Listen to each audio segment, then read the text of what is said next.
سلام دوستان، امید که جور صحتمند باشین. رقیه سامی علیزاده هستم. در چین زندگی میکنم. در یکی از دانشگاه‌های چین، جلن یونیورسیتی، که یکی از دانشگاه‌های معتبری چین است، در شمال چین. البته در کالجی به نام کالج آف اینترنشنال ایژوکیشن فعلا مشغول زبان خواندن هستم تا سپتامبر بخیر.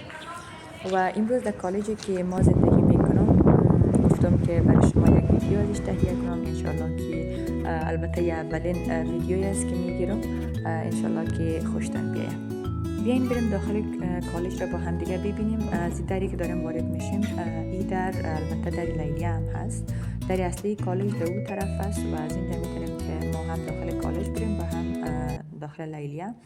امی ساختمانی را که دیدیم 2 طبقه یا 3 طبقهش مربوط کالج میشه و طبقه بالایش که از لیلیه است که کسایی که از دیگه کشورها میان میتونن که در اینجا در لیلیه باشن.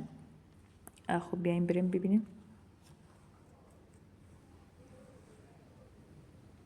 اینجا شما میبینین که سلام را در زبانهای مختلف نوشته کرده، مثلا هلو، این چینی که از نی هاو است و گوتن تاگ و درود در فارسی، سلام علیکم در عربی و همچنان دیگه زبان ها. و اینی هم کسایی است که فارغ تحصیلای دانشگاه احتمالاً و همچنان کسایی که در انجمن دانشگاه از کشورهای مختلف بودن. در اینجا عکسایشان نوشته اینجا ماندن.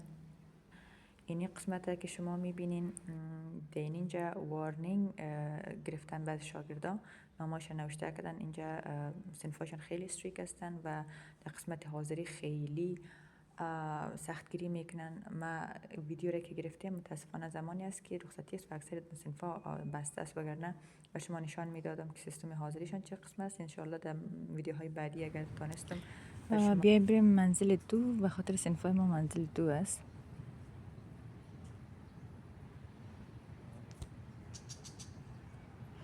اینجا صنفا را قسمی که میبینین همه رخصت است. اینجا فقط بخش رجستریشنش کار میکنه اداره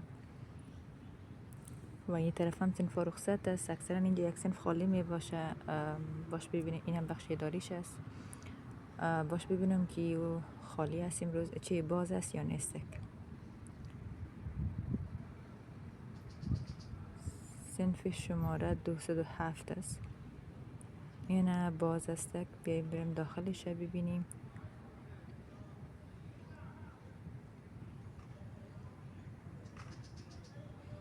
صنفایشون بسیار زیاد پاکن.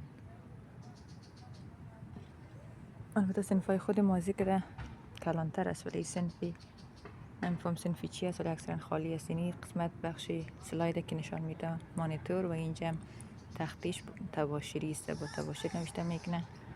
اکثرا در ریاضی اینا اکثرا استفاده میکنه. اونجا ما اکثرا چنده اینجا میایم نوشته میکنم، کاراکترهای چینی را تمرین میکنم در وقتهای بیکاری.